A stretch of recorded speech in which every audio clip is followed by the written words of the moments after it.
Mun ommali Martta Alajärvi, mulla on köhtlo kutta ihet puaris ja aasan täppin Rovinjarkasta. Minun nimi on Martta Alajärvi, olen 26-vuotias ja kotoisin täältä Kontojärveltä ja asun nyt Rovaniemellä ja opiskelen siellä Lapin yliopistossa oikeustieteitä.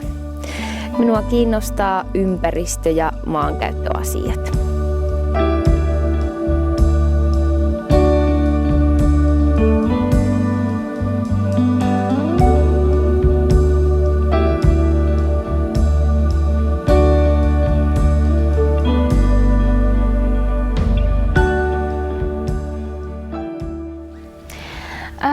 No minä olen kasvanut täällä Rovaniemellä tai Rovaniemen maalaiskunnassa Kontojärvellä ja minä olen ainut lapsi. Minun äiti on tuolta Nellimistä, hän on inarinsaamelainen ja isä on täältä kotoisin. Ja minä olen kasvanut semmoisessa poroperheessä, meillä on poroja ja muutenkin siellä luonnon keskellä on kasvanut eläinten kanssa ja se oli ihan mukavaa. Sitten minä olen käynyt ala-asteen Tapion kylässä, joka on myöskin tuolla maalaiskunnassa semmoisessa pienessä kyläkoulussa, missä kaikki tunsi toisensa. Että minun lapsuus on ollut aika semmoista turvallista ja tuttua, että on ollut ala-asteellakin kaikki tunsi toisensa ja oli tosi semmoinen tiivis yhteisö, missä me oltiin. Ja minä kävin Sinetässä yläasteen ja se on 20 kilometriä tästä Rovaniemeltä Kittilänpäin ja sitten kun minä asuin siitä vielä 20 kilometriä Kittilänpäin, niin sitten meidän linja-autoa, me oltiin niitä korpilaisia, että me oltiin ne mettiäiset ja meidän luokka oli koottu semmoisista pienistä kyläkouluista, että sitten kun me tultiin yläasteelle, niin meidät oli koottu samaa luokkaa, mikä oli minusta tosi hyvä juttu, koska meillä synkkäsi hyvin ja oli hyvä porukka, mutta se oli hauska, että se oli semmoinen kategorisointi yläasteella, että mitä lähemmäs Rovaniemeä tuli, niin ne oli vähän coolimpia ja sitten kun me oltiin sieltä kauempaa, me oltiin niitä korpilaisia. Mutta ei se kyllä minua ainakaan haitannut, minusta mä olin ihan ylpeä tästä statuksesta, että se ei haitannut minua. Minä kävin lukion täällä Rovaniemellä Ounasvaaran lukiossa ja se oli mulle aika selvää jo 9-luokalla, että minä hain lukioon, koska ei mulla ollut silloin semmoista ajatusta, että mitä minä haluaisin tehdä ja sitten minä ajattelin myöskin, että lukio on semmoinen ihan hyvä peruskoulutus, että se avaa ovia, että voi hakea sitten vähän minne haluaa ja kyllä se saamelaisuus on aina ollut sillä lailla läsnä, että esimerkiksi niin kuin minun äiti halusi aina kaikille lomille lähteä aina Nellimiin, että sitten me aina äitin kanssa oltiin kaikki kesä- ja joululomat ja muut siellä. Että kyllä minä aina identifioinut itseni sekä saamelaiseksi että suomalaiseksi. Ja minä olen itse inarinsaamelainen, mutta täällä Rovaniemellä ei ollut mahdollisuutta inarinsaamea opiskella silloin, että ne oli Pohjois-Saamen tunteja. No lukion jälkeen minä olin vähän silleen, että minä en tiennyt, että mitä minä tekisin. Minä kirjoitin ihan hyvin kirjoituksissa ja tosi moni minun kaveri lähti etelään yliopistoihin. Että kun täällä Rovaniemellä on kuitenkin aika pieni tämä Lapin yliopisto, niin aika moni sitten haki jonnekin etelään vähän isompiin, mistä löytyi sitten se oma opiskelulinja. Ja sitten mulla oli vähän sillä lailla, mulle se saamelaisuus oli tavallaan tärkeä ja jotenkin minä sitten halusin vahvistaa omaa saamen kielen taitoa, kun en ole äidinkieleltäni saamenkielinen, niin sitten minä hain Kautokeinoon semmoisen saamelaiskorkeakouluun vuodeksi ja opiskelin siellä saamen kieltä ja saamelaista historiaa. Ja se oli vähän semmoinen välivuosi, että minä ajattelin, että minä nyt tämän 1 vuoden mietin ja voin vaikka valmistautua johonkin pääsykokeeseen ja sitten keväällä minä hain johonkin yliopistoon. No sitten se, niin kuin varmaan monelle muullekin ehkä käy, niin sitten nämä välivuodet vähän venyy, että sitten minä keväällä mietin, että ei, että minä haluan opiskella inarinsaamen, että minä haluan oppia sen meidän suvun saamen kielen ja ne saamen kielet on kuitenkin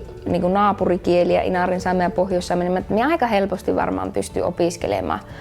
se inarinsaamen ja sitten menin Inariin vuodeksi saamelaisalueen koulutuskeskukseen, opiskelin siellä saamea ja sitten sen vuoden aikana minut sitten yksi kaveri, joka oli Ylellä saamenkielisenä toimittajana Yle-Säpmillä Inarissa, niin hän sitten houkutteli minut ensin sinne harjoitteluun. Ja sitten se harjoittelu aikana hän oli silleen, että ei, että kyllä sä tulet tänne töihin, että mennään juttelemaan päällikön kanssa. Ja sitten sain semmoisen niin freelance-sopimuksen sinne ja sitten keväällä niin sijaistinkin jo eräästä Inarinsaamen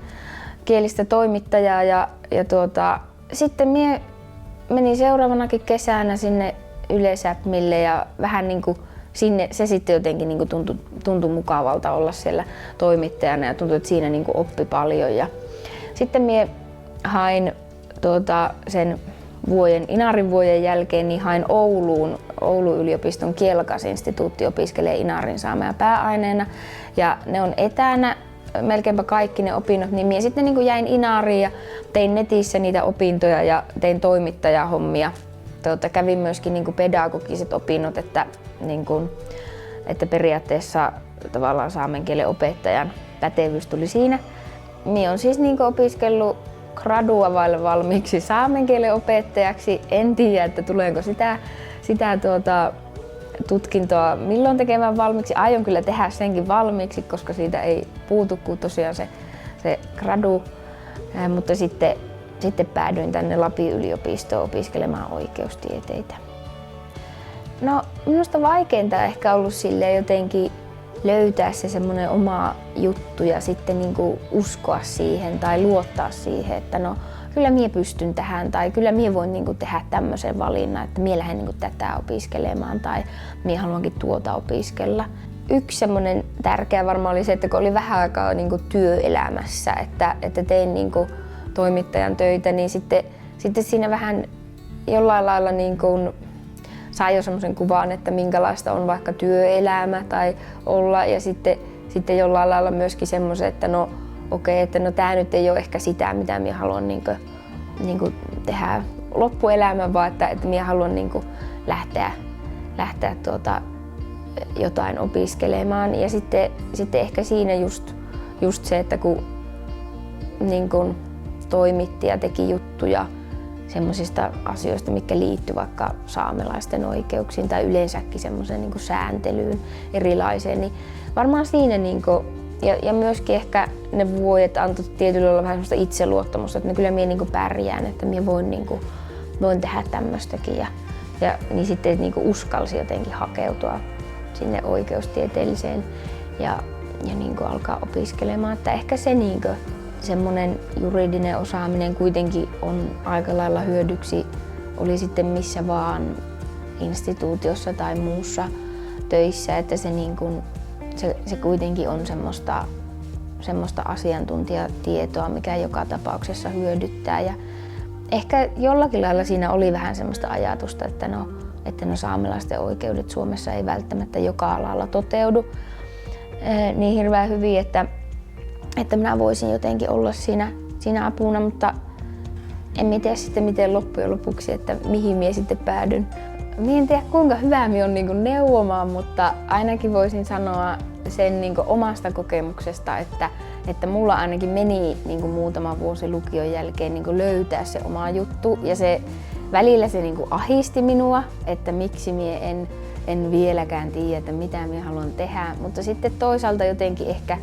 ehkä sanoisin, että se ei ole niin vakavaa, jos ei sitä heti huomaa, että kyllä sitä ehtii tehdä, vaikka muutaman vuoden joutuisikin etsimään tai vähän kävisi vaikka opiskelemassa jotain, mistä huomasi, että no, tämä ei ole minun juttu, tai tekisi jotain työtä, mistä huomata, että tämä ei ole minun juttu, niin kyllä sitä sitten kuitenkin voi muuttaa sitä suunnitelmaa ja alkaakin opiskella jotakin muuta tai opiskella toisen ammatin itselleen, että ei ole mitään hätää, kyllä tässä kerkeää löytää jokainen se oma juttu.